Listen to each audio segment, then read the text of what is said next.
Şu Kadir Жүнүс улак бергенде ушул үйдү сорунга таштап алып анан ушуну сатып алгам мен. Буну өзүм күчүм менен таштаганмын. Мындай бирөө сыйлап ашыргандай эмес. Сыйлагандырам бар ал. Сыйлагандырам берди быйыл, Кудайга шүгүр. Армияга барган эмес. Негодный дедилер бизде. Баргансызбы армияга? Армияга барган эмесмин мен. Аңгандай болду анан.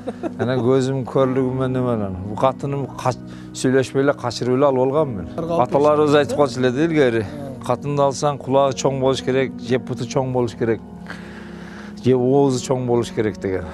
Мен да мына айылда чоңойгом да, ушу сиз айткан сайын баягы кичинемде уккан сөздөрдү эстеп атам да. Баягы чаап келип алганда, эр сай иштеп, найзаны алганга жерден чаап кетип атып колган түшүп калса. Ошо сыңары болгон экен да бул. Демек кыргыздын ар бир улуттук оюну жөн эмес да? Жөн эмес. Мен азыркы улакчыларга эмне дейм? Чабыш керек, айтыңызчы. Азыркы улакчылар бири-бирин сыйласын. Кудайга шүгүр, зикир чалып туруш керек экен Алланын жолуна. Намаз окуй албасаң ham зикир чалып турсаң. Анан ошо 120 килода чам эле торпок көтөрүп туруп салып атканда 5-6 камчы менен чапканда ham ошо торпокту салгам. Жалга. Салганда ат жыгылып түшкөн. Сулайман таган айттым, жетелеңдер. Жүгөн үзүлсө калабыз, жүгөн үзүлбөсө жеткизебиз дедим. Мен баягынын немесин Алла Таала күчү менен кетип атат шын тилдеп. Апар маррага жеткенде ташта дейт. Кана колуман чыкса така. Неге чыкпай калды? Карышып калган да кол. Така чыкпаганлары бир молда коер энсиз коербейт. Коерилбейт баягы, колум карышып калган. Олар да такымдап барат да. Эми сарка чындап келгенде 70 кг, мен 100 кгдан ашык.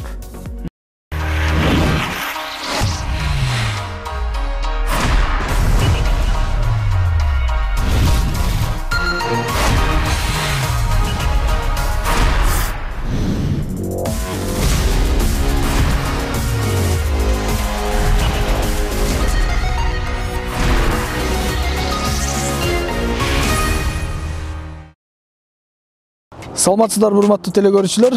Биз Өзгөн районуна караштуу Мазарбулак айылында турабыз. Бул жерде Азияга таанымал Кыргызстандын мыкты бир чабандеси Балбан Мырзабек агабыз жашайт экен. Биз ошол Мырзабек агабыздын ушул спорттогу өмүр таржымасын сиздерге кыскача 20 минутталык кылып даярдап бергенин туура көрдүк. Анда эмесе биз менен болуңуздар.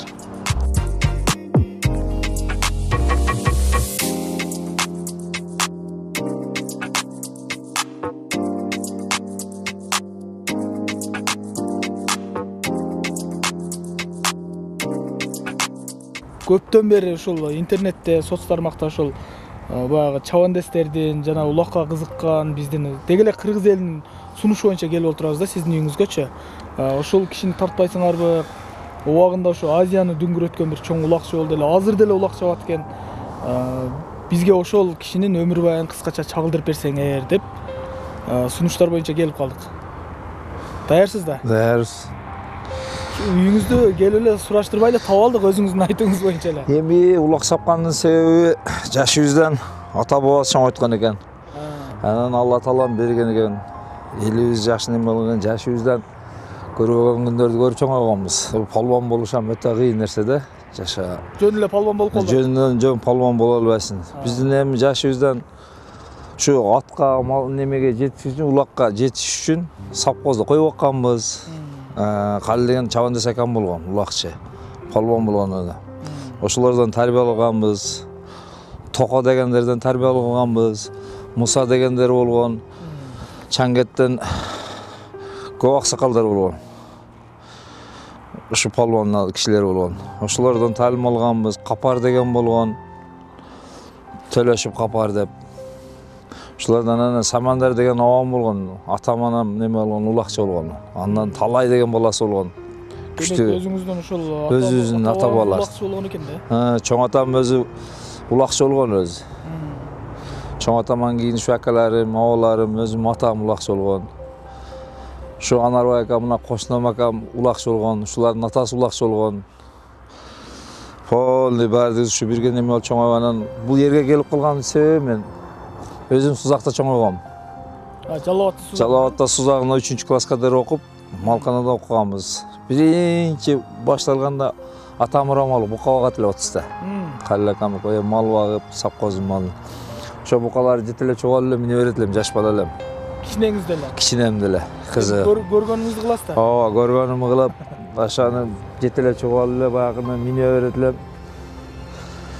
Ошентип жүрүп анан ат минип, акалардын немеси менен улакчы болушу. Анан бир күн жаңы букалар келе коюп, мине коем деп анан букалардан сүзгүндү эм жеген күндөр болгон. Баягыны сүзгүндү жеп, ошентип анан бир жак көзүмөн айрылган букам. Жашыңызда элеби? Жашымда. Жашым мен ошо 3-классында ошо көзүмөн айрылып мык киргизип алгам. Өтө шок элем да. Анан улактан болгон окшойт деп атпаймынбы? Жок. Улактан болгон эмес. Ошону киргизип ошентип жүрүп анан Чаңгетке келгенбиз биз. 4-классыбызда Чаңгетте окуганбыз. Анан атам урам алып бир короо кой алып берген калегамга көзгө. Анан эми атам менен апам пенсияга чыгарабыз, ошо койду багып жүрүп сапкоздун өгүздөрүн үйрөнбөгөн, жылкыларыма тайларын үргөтөт элек. Ошентип үргөнүнөн нешеге улак чабат элек биз. Ошентип улакчы болгонбуз. Улак менен өтүптүр да. Улак менен өткөн жашоом меники. Ошентип анан жүрүп анан союз таркап кетти. Союз таркагандан кийин ачарчылык башталды баягы элдин немесинен. Баягы союзга ишенип жүрүп. Анан өзгөнгө келип калам мен.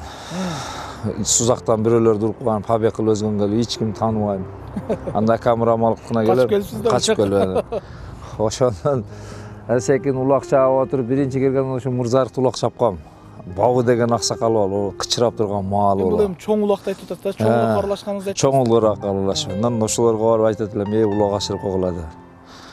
Ошентип алардан жалынан улак тартып, ар ким неме болон өзгөнгө тааныла баштадым. Андан кийин анан 5-5ке чакыра башташты. 5-5 чаптым. Ондан кийин Өзбекстанга ана Райым деген досум бар, ана Ниязовтардан. Ошол Өзбекстанга кирели досум деп калды. Өзбекстанга барып таанылдык. Ташкентке.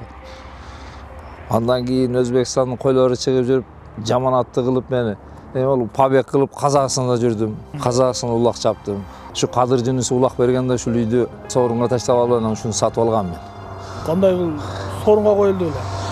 Bul munda bolgan. Kadir Cünüs'ü ulak bergende biz barıp bürküt berip, geç çap sorunun baарын taştap alıp maşina жүктөп келе айткандан досум Райым айтып калды, şu lüy satılат экен депчи. Ne ошол убакта көп sorun таштадың? Үйгө жетерлик. Үйгө жетерлик sorun таштаганмын. Кош өгүзүн жасалуу аттарын bu yerге бир эле жасалуу атын эле. Bir yerге жасалуу атын эле 2 тайдын эле пулу кеткен бир жерге. Ошон жолду. Сорунуз ашып калган. Келип анан şu жолдон алгам 2000-жылы. Ошо Райым себепкер болду. Эл сураса, бу бир билегиме келген сорун алган үйүм деп коем. Эми турусын ачыш керек. Бул жашоодо ошондой немелерди кылганбыз укам. Анда ошол сорунга алган үйүңүзгө кирип маек уланталам да.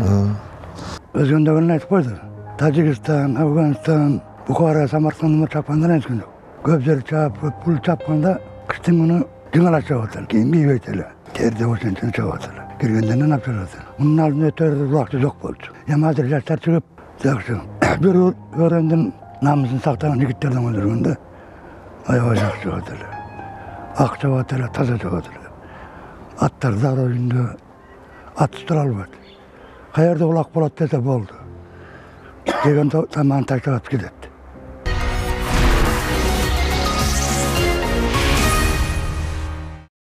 Урматтуу эле көрүүчүлөр, бул сиздер көрүп турган тай, бул кадимки ошол аламан улактан сорунга ташталган байк экен. Мырзабек агабыз азыр ушу турушта деле улак чабат кезде. Ушул өзүңүз таштаган тай? Ооба, өзүм таштаган тай. Тарыхы. Bunun tarixi bir ağız aş verip kalgan. Aşına barsak şu tayı sayıp atkan eken, şu tayı taşta olgan men. Мындай да бир суроо, мисалы азыр Кыргызда эми баягы мындай бири-бирин сыйлап эле берип коет го, бирок сизде айтышат да ошо өзүнүн күчү менен таштайт деп. Азыр деле ошентип чабасызбы? Буну өзүм күчүм менен таштаганмын. Мындай бирөө сыйлап ашырып андай эмес. Сыйлагандарам бар ал. Сыйлагандарам берди быйыл, Кудайга шүгүр. Буну өз күчүм менен таштап ушу балама, эң кичинекей балама ушу улакчы болсун деп бергем. Өзү жүргөтүп, өзү минип атат ушуну. Буну сатпай же башка бирөөгө бербей атайын. Жок, атай ошо ырындап, ошол улакчы болсун деген кичинекейине бергеммин. Азыр өзү үргөтүп, өзү тарбиялап атат. Улакчы аткылам. Улакчы аткылам деп. Ошо улакчыга тарайсаңыз, бул кандай? Ошо ат жөнүндө кыскача кошумчалап коелучу. Кандай бул мындай боло турган атпы же кандай? Кудай кааласа бул жакшы ат болот. кыргыз боло турган жылкы да бул. Чын өзүнүн кыргыз породасы э? Ооба, мунун энеси, по-моему, менимче кыргыз, атасы сал аралашмадай да. Папа немесине пайына караганда. Буттарына караганда же атасы карабайыр, же энеси папактай да. Ошол экөөнүн бири. Анан ушу соорунган эме болуп калган, ниет кылып барган элем ушу тайды таштап алсам жакшат болот деп. Мына Кудайга шүгүр, көрө телешканын үстүндө неме болгондо эле кулагы чоң болуп, көзгө жакшы көрүнгөн. Курсактуу. Анан ушуну таштап алганмыш. Балама бердим эле, Кудайга шүгүр, быйыл 1 жаш болду эми. Эмдиги жылдан баштап секин улакка чурката беребиз эми. Балаңыз улакка кызыгабы? Кызыгат. Кандай өзүңүздү көрө аласызбы өзүңүздөй? Эми эч качан атадай тартыш кам. Биз деле баягы аталарыбыздын күрөшкөнүн, баягы неме кылганын Атадай болуш кыйын. Көп жагы тага жаган болуп калат. Эне жаган палван болгон да. Эне жаган жоорлар болгон. Анан мен атаман абам катты кулак чапкан. Самандар. Абам. Ошо самандар. Эки тараптан экен да сиз? Эки тараптан, меники эки тараптан. Мисалы ушул үйлөнгөндө да, сиз эми жаш курагыңызда үйлөнгөндө ошол илгери баягы палвандарга бир кыздарды карап алып беришкен да. Сиз кандай үйлөнгөнсүз? Биздин убагыбызда армияга барбаганда кыз тийбейт болчу. Бул армияга барган эмес, негодный дейт эле бизде. Баргансызбы армияга? Армияга барган эмесмин мен. Кандай болду анан? Анан көзүм көрлүгү менен эмелен. Бул катыным сүйлөшпөй эле качырып эле алып алгам мен. Тийбейт экен деп. Ошондон азыр ошол убакта ошондой болгон. Түшүнүк болуп, анан Кудайга шүгүр азыр 6 балам бар. Жакшы, баары палван, катыным палвандын кызы. Эми өзүм сындап алганмын да.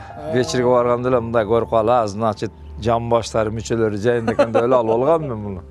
Жа бул мындай да, чындап ушундай сөз бар да, илгертеден илгери карап, мындай сөөктүү палван кыздарды палвандарга алып. Аталарыбыз айтып калчу эле илгери. Катынды алсаң, кулагы чоң болуш керек, же буту чоң болуш керек, же оозу чоң болуш керек деген. Анан мында карасаң, буттары, жан баштары жайында. Значит, мындан кулум болот экен деп алгам мен. Бул бирок негизи жөн сөз эмес, э? Жөн сөз эмес, бул илгерки аксакалдардын сөзү бул. Жеңеңин путу чоң үчүн палван туйт деп алганмын да, путу чоң. Балдарыңыз тарттыр да демек өзүңүз. Кудайга шүгүр тартты балдар.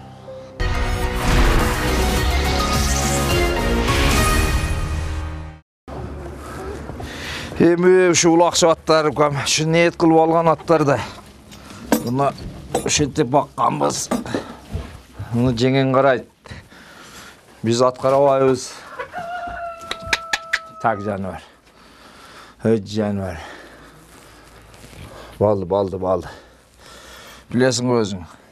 Балды дейм, не болуп атасың сен? Экөөбүз жакшы сүйлөшөт элек го. Сизге аттарды ким даярдап берчү? Аттарды мага ар ким даярдап берет эле.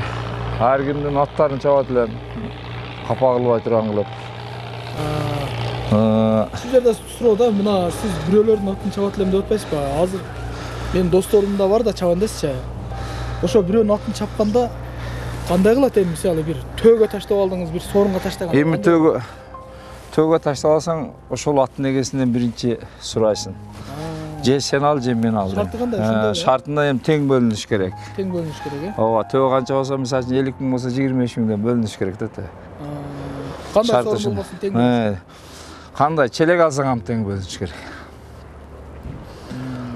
Сизде андайлар көп болуптур да демек. Ооба, бизде азыр биз чапкан маалда вообще мындай сорун талаш деле билбейт элек. Şu elge berебиз, элден ашкан үйгө алып келебиз, аттын эгесин беребиз, ушинтип жүрдүк. Мен да мына айылда чоңойгонмун да, ушу сиз айткан сайын баягы кичинемде уккан сөздөрдү эстеп атам да.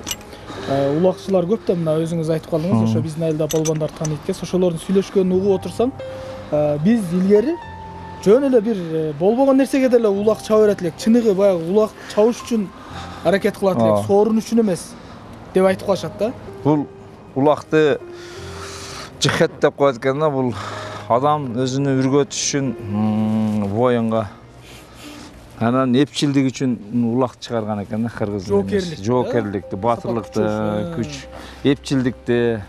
Баягы чаап келип алганда эр сайыш деп найзаны алганга жерден чаап кетип атып колуңан түшүп калса. Ошо сыңары болгон экен да бул. Демек кыргыздын ар бир улуттук оюну жөн эмес да? Жөн эмес. Өзүбүздү баягы элибизди коргой турган үчүн чыккан оюндар экен да бул. Аттын эпчилдигин анан ата бабабыз айтып койгон илгеркилердин сөзүн айтканда. Баягы суу менен чөмүлүштү жакшы билиш керек экен, анан ат чабышты дегендей сөздөрдү аксакалдардан угуп калганбыз. Жаап атыны, аттын үстүнө. Анан илгери баягы ɨдыр сабалар айтмакчы, калачка ham чабат электи. Мен калачка деле чаптым, ошо самынын деле чаап көрдүм ошолорду. Баягы гап онда эмес, ден соолукту карашын өзүнүн адам була эпчилдик үчүн неме кылат экен, улактын эмес. Азыркылар эми 50-тай, 40-тай сайгандарды алып эле баягы элге неме кылбай эле өзүнүн аракетине калып калды азыр көбүчө. Ушул жерде дагы бир суроо да, мына азыркы улак кандай? Сиз мына күчкө толуп баягы атактуу болуп турган убагыңыздагы улак менен азыркы улактардын мындай салыштырсаңыз кандай айырмасы? Азыр айтышат да, көпчүлүгү команда болуп алып эле, палбан болбосо деле бирөө ошо ортодо бар таштап коет. Командасы тегеректеп. Бул мындай да, азыркы улактар илгерки улактарда эмес. Илгери, мисалы үчүн мен Чаңгеттен келсем, мына өзгөндүн палвандары болгон, ар жерден өзүнүн палвандары болгон. Бирок сый урмат болгон ал убакта. Паланча палван келтир, бүгүн кечке булак чабабыз деп үйүнө апарып сыйлап бир кой союп, бир-эки шарак куюп, али жакшынакай узаткан. Азыркы палвандар соорун үчүн илгери 80 кило, эң ками 80 кило торпок болот эле.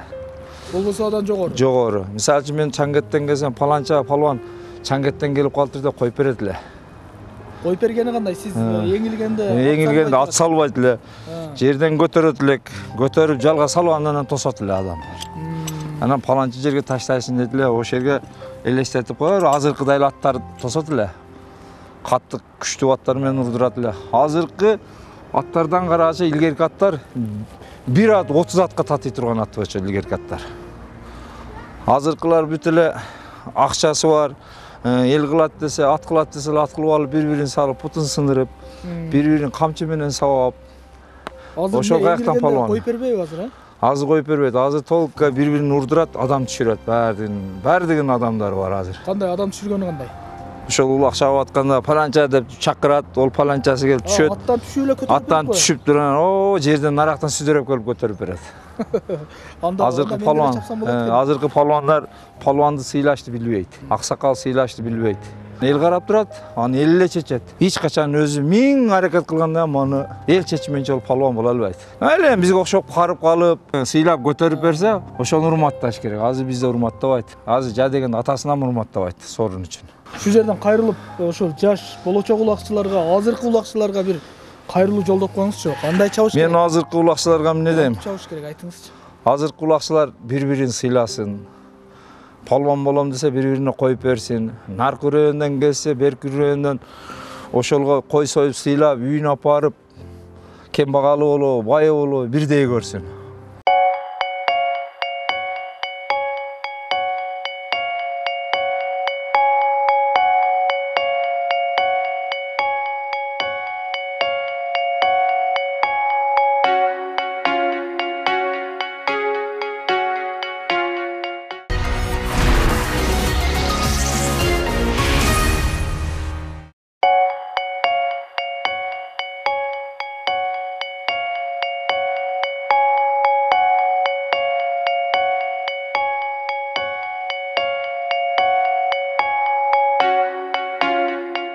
Мырзабек, мына көрсөтүүбүздүн 3-чү бөлүгүн баштадык.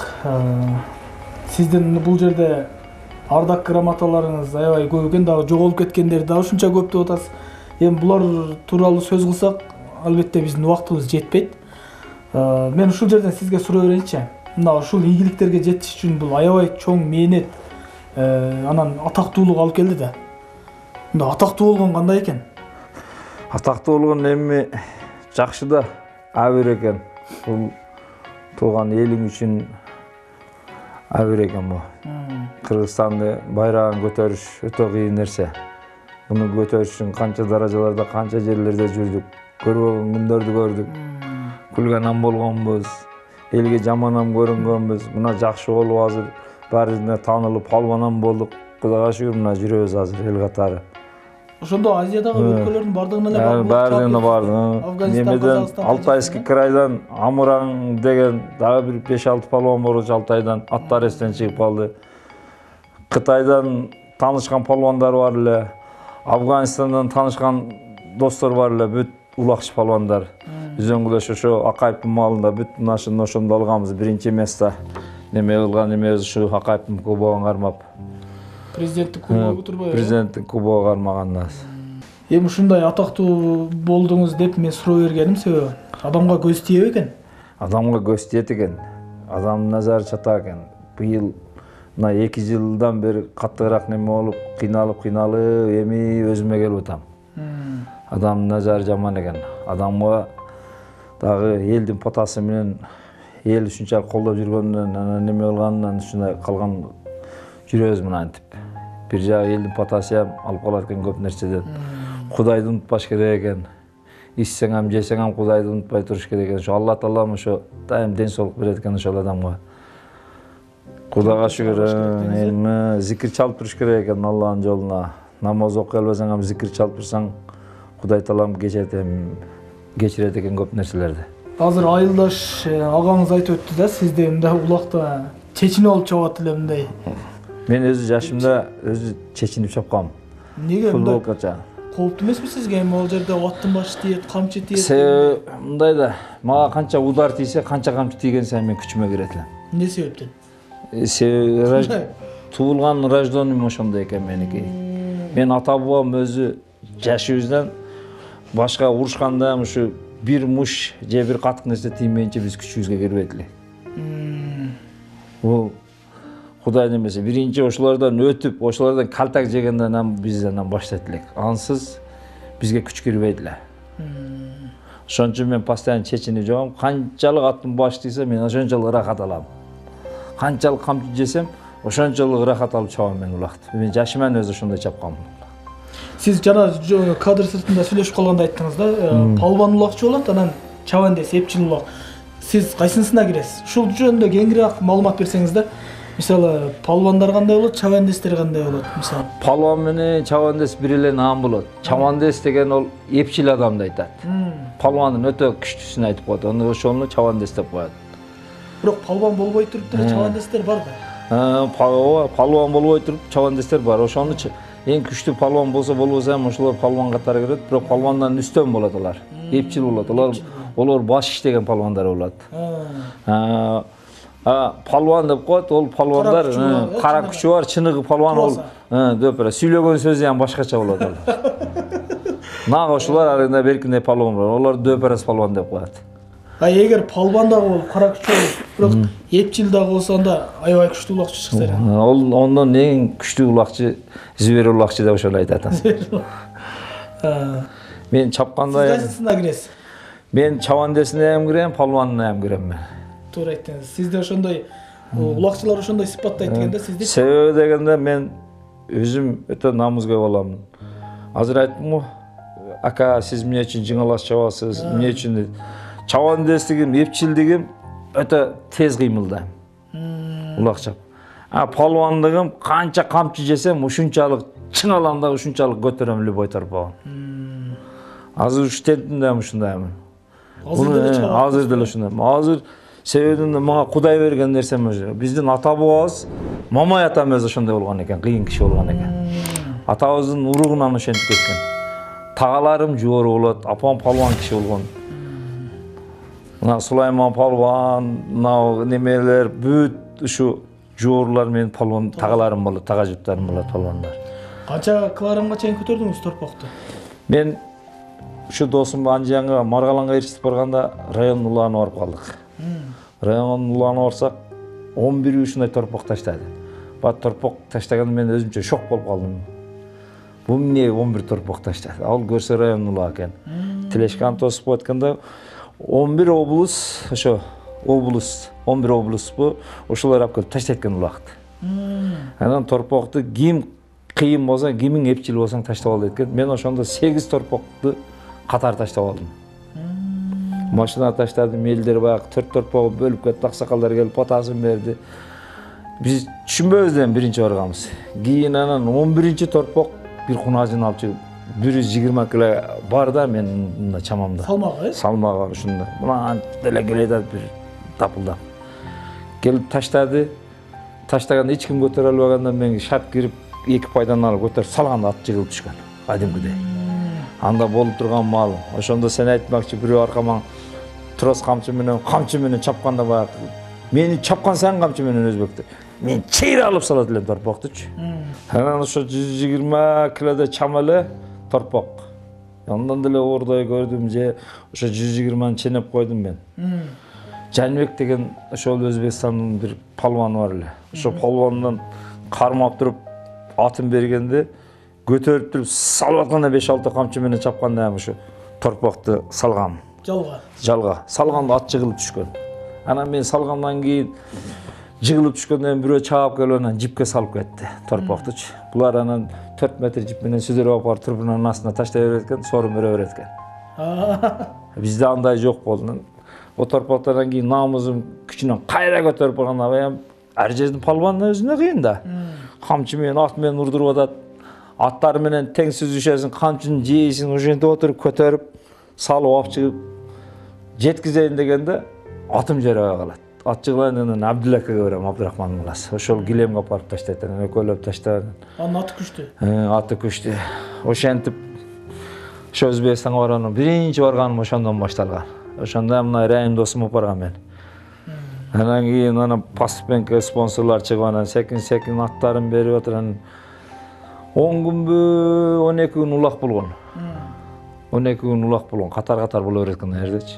12 күн улак чапса, аттар чарчайт эле, биз чарчабайт элек.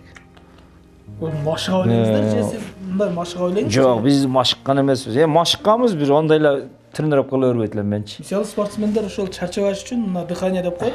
Өкпөсү кенен дем алыш үчүн көп машыгышат да.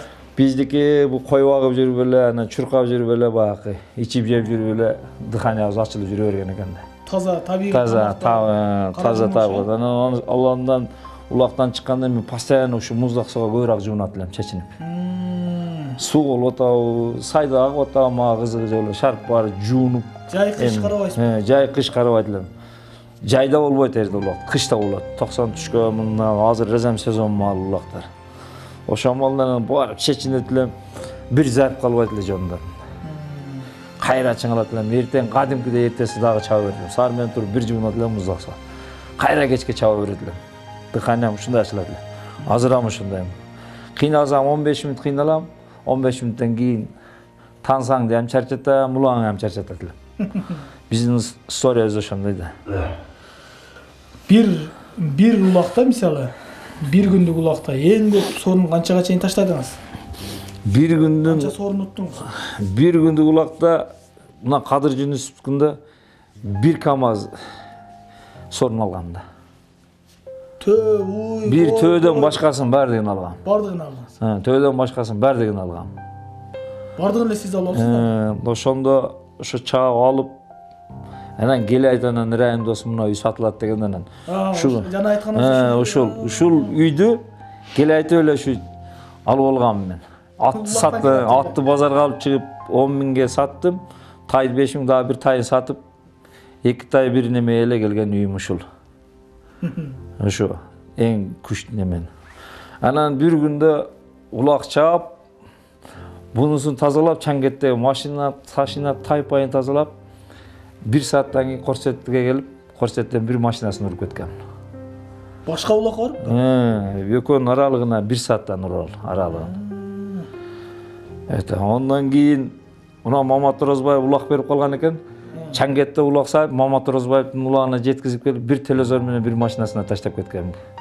Жолдон эле кетип атты. Жолдон эле кетип атты, Папути. Папути эле уруп кетет экенсиз. Ушундай нерсем 3 жолу болгон. Үчөөнтө тең машина урганмыш катар-катар. Анан мына Красноярскта чапканда элдер айткан, ушу машинаны алып чыксаң деп. Машинаны 3 жолу алып чыккандан бери болгон Красноярсктар мага. Өтө күчкө толтурган маалы менен. Мафия Мафия Авылкасындагы рамалык анан беришип анан ошого эсеп кылып анан мен кетип калгам. Сен мынаны бербей койдуң да таранган эмесмин. Мени үзөңү менен тепкиле тээп көрүштү, жибем салып көрүштү, ар кандай нерсени көрдүм. Жип салганы кандай? Маргаланда торпок көтөрүп атканда мына кошуп арканды кошуп салган колумачы. Чаап кетти анан эгер ат менен тарттырып. Анан şu тизгинген эмени ороп, эми ар жерде палуан эме да жалды. Колду ороп, эгер бияка ооп кетти анан торпок менен неме жип менин колумда. Алла ушунчалык Кудайым күч берип бергенде бир силкингенде торпок неме үзүлүп кеткен жип. Жипти апарып анан ошо турбунасына ошо эгер-пегер менен оогон бойдон апарып таштаган. Бир өтүк берген ошондо сары өтүк берген. Onu азыр айтсаң көбү баягы жомок деп айтат. Бул болгон нерсе. Анан өзүбүздүн айылда Адик ака атасын аш бергенде төбө сайып калганда Кадырбек деген абабыз анан мен баткактан көтөрүп торпок салганда кыл аркан менен колума салып берген. Торпок кошочу. Ошондо салып бергенден Алла ошончолук ошол убакта кубат күч берген экен. Жипти кадимгидей үзүп мынияктан жип үзүлгөндө мен торпок сорпогон менен өңгө кирип кеткеним түшүпчү. Ошол марага жеткен. Марага жеткен. Анан эсеп кылып коюшкан. Ошондо Разакка таштап алган. Разак деген палуан болгон. Анда эми эл карап турган эл карап турган. Эми эл карап турган унчукан эмес, марага жеткизген эмес деп бербей койгон. Анан мына Көлдүккө келип, машина биринчи машина саят дегенде Камил деген бир акабыз болгон. Азыр прокурор болуп иштейт. Прокуратурада иштейбиштүү, жакшы. Спонсорлук кылып бир ат алып берген мага. Ошо кишинин тоюнан машинага эч ким таштай албаганда баткактан ушунча шыйрак чыкканда мен такымдап апарып таштагам торпокту. Апарып таштап, о жерден жаңжал кылышып. Торпок баткакка тыгылып. Баткакка тыгылып. Жаңжал кылышып берип анан кийин мага машинанын кереги жок деген мына Көлдүктөр машинанын баарын силер алгыла мага 6000 пул бергиле деп 6000 пулду алып ошол малды келип ошол улак чапканда беге рамалыга камелип калган. Беге 5000 сом 3000 сом жетпей калган. Ниет кылып ошол жерден ошо ниет кылып ушуну таштап келем мен деп туруп келип таштап анан ошо бейден кутулгам мен. Ушундай күндөрүм болгон ука, жокчулуктун айынан. Максатыңызга жеткен экенсиз. Максатыма жеткен. Алла мага азырга дери берип атат, эч качан мен неме кылган жокмун. Кудайга шүгүр. Андан кийин Ангеренде мара кылгам. Ангеренде 70 кило сарка союп койгон. Резам кар жаап атат. Ызгар, батак, нерден аттар тыгылып башкадан айттым. Мурза деди, кандай кылабыз деди. Ака дедим, бир сөз айтайын, капа болбойсузбу дедим. Капа болбойм. Мынандан алып келесиз дедим. Мен урам Сулайман тагана айттым. Атты тизгинге ушундай кармайсыз дедим. Мен кол менен апарам дедим. Алла бүгүн омат бериптир дедим. Эми адамдын өзүнчө какой-то бир Кудайым тапка келип анан Кудай таалам немесин берип атат, оматын берип атат. Алла таала берип атат. Баягы саркан шыйрак ушунча чыгып турат. 1000 ат. Анда бизде мындай 1000 ат чабылбайт, чабылса 500 ат чабылат эле. Ошондон алган бойдон эгер ошо каптадым дагы Сулайман тагана айттым, жетелең дедим. Жүгөн үзүлсө калабыз, жүгөн үзүлбөсө жеткизебиз дедим. Мен баягынын немесин Алла тааланын күчү менен кетип атабы, шылдылдап. Апар маррага жеткенде ташта дейт, кана колуман чыкса така. Неге чыкпай калды? Карышып калганда кол. Така чыкпай калганда бир молда коеренсиз коербейт. Коерилбейт баягы, колум карышып калган. Олар да такымдап барат да. Эми сарка чындап келсе 70 кило менен 100 килодон ашык. Бир маалдан Сулайман таг ташталат мәрәнин үстүнө турабыз. Колум ажырабай, карышып калганмын. Бир маалдан качын чапканда колум ачылып кетти. Жоныма майкачан чапканмын ошондо. Баягынын градусы мененчи. Анан апарып таштап о жерде бир кунажын берди. Эл ошончо. Эл менен чата. Эл ушунча дуулап атат. Элди карабадым мен баягы жерденчи. Оруп сайга келдим. Биздин мындай сайда мына Кара дарыяда суу агып аткан экен. Келип эле чечинтип сууга таштадым муздак чилдени. Анан жуунуп, резан менен өзүмө келдим. Өзүмө келип анан чыксам аксакалдар резан сыйлаган ошо. Ошол жерде бир таанылдым. Бул жерде бир грамота көрүп калдым да. Бой бесправильный, эрежеси урушка түшкөн бир балаңыз түшүптүр го. Биринчи орунду алыптыр. Мухаммед деген ол. 5 тренировкасы жыл алган ол. 4 жолу өжөрлүк менен чыгып. Машыгысы жок эле? Машыгысы эле жок эле. 1-2 күн залга барган, ошо залдын немесине күнү эле барып чыгып, Кудай ашыр бой берсе. Эми азыр залга барып Бишкекте залда тренировка кылып атат. Сиз өзү көз карашыңыз кандай ошондой эрежеси эруш менен кеткен жакшы же улак тарап менен кандай? Эми азыркыларды бир беледеш кыйын. Ар ким кайсы неме кылса, бухгалтер болсо бухгалтерлыгына тек коюш керек. Спортсмен болсо бокс болсо бокстан тек коюш керек. Өзүнүн хобби менен, өзүнүн таланты менен кетиш керек. Азыр бирөөнү бурмалаш кыйын экен. Азыр бир беле десең балдарыңа эмес атасын акыл үйрөтөт азыркылар. Ошон үчүн ар кимдин өзүнө мен тек коем. Эми улак чапканы барына чоң балам чабат, мына Кудай кааласа кичинекей кызык, секин болот. Бул деле кызык. Бул спорттун немесине тек коюш керек. Мырза ага, сыйлыктарыңыздын бардыгына токтолуш кыйын. Ушул кур боюнча айтып койбойсузбу? Буну качан уктуңуз эле?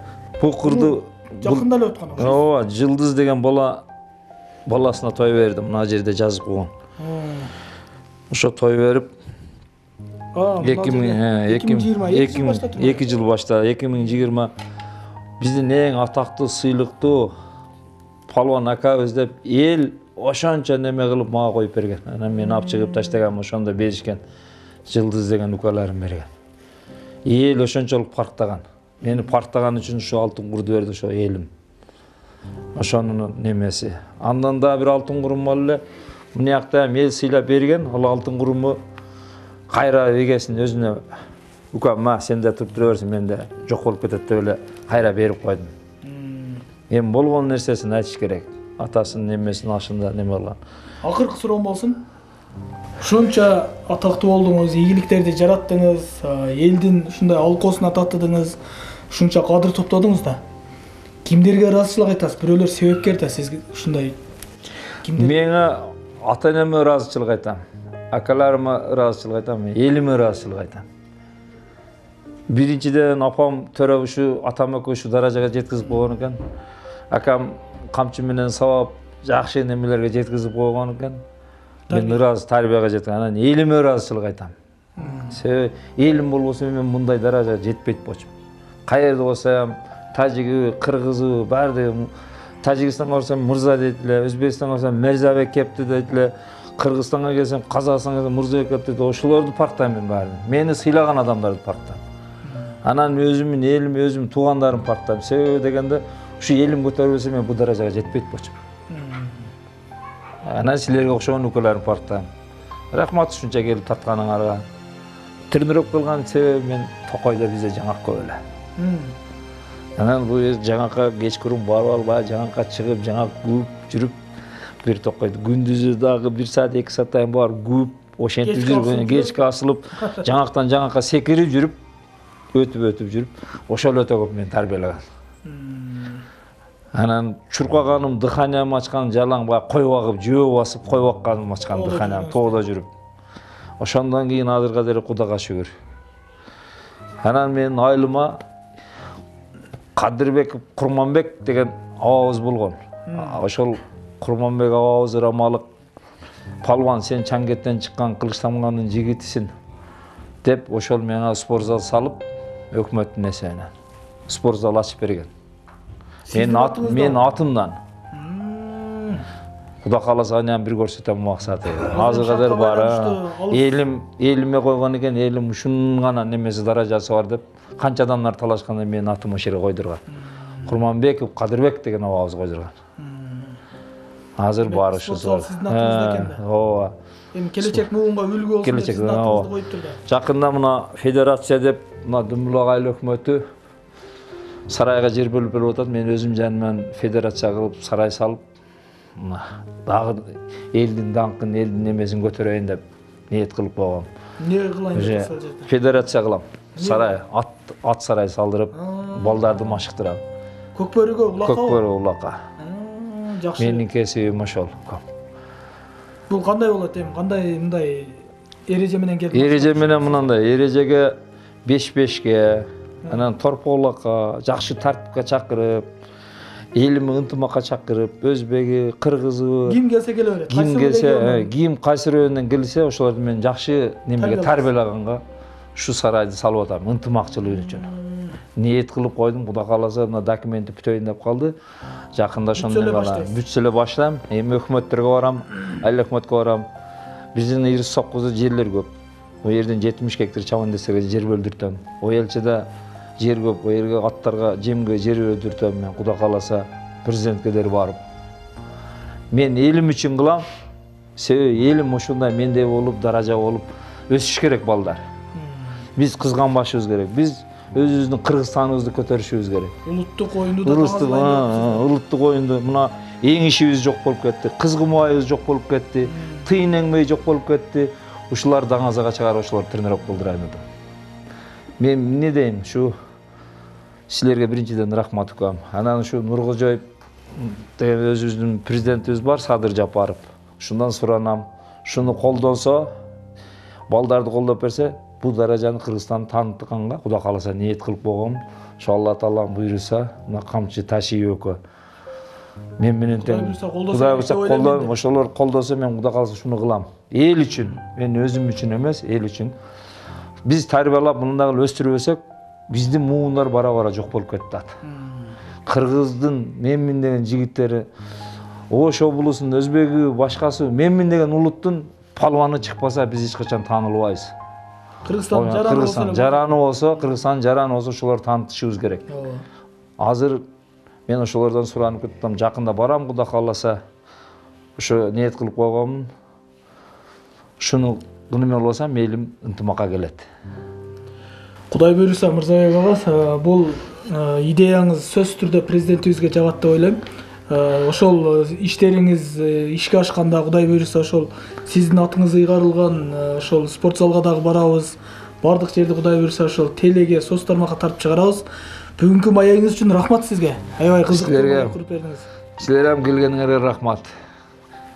Куш келипсиңер. Анан көп интернетке тарткан, баягы немеге TikTokко тарткандарга ham рахмат. Ошолар ham ошол өздөрүнүн өнөрү менен, бала чакасы менен тынч болсун. Силер ham бала чакаңар менен тынч болгула, элибиз тынч болсун. Силерде кадрлар көбөйсүн, бизге ошон улакчы кадрлар көбөйсүн. Элибизди көтөрөлү. Биз элибизди көтөрбөсөк, ынтымакка келбесек, бизди эч ким көтөрбөйт. Биз өзүбүздү сыйлабасак, эч ким бизди сыйлабайт. Аксакалдарыбызды сыйлайлы биринчи. Биз аксакалдарыбыздан үлгү алсак, анан жаштары бизден үлгү алып чоңоyor. Мен ушуну эле каалайм.